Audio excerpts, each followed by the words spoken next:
Commercial গাড়ি, এই গাড়ির আসলে চেনের কাজ করা হচ্ছে, অন্য মিস্ত্রি, আমি না। তো এটা বুঝ ঘোরানো হয়ে গেছে, আর এটা যে বাড়াইতেছে আরা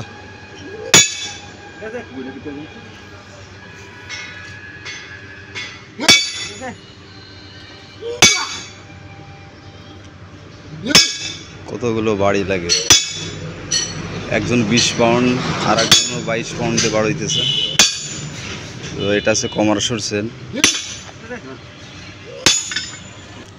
তো এরপরে আমরা পিনি বাড়ি দিতেছে, তো দেখতেই পাচ্ছি।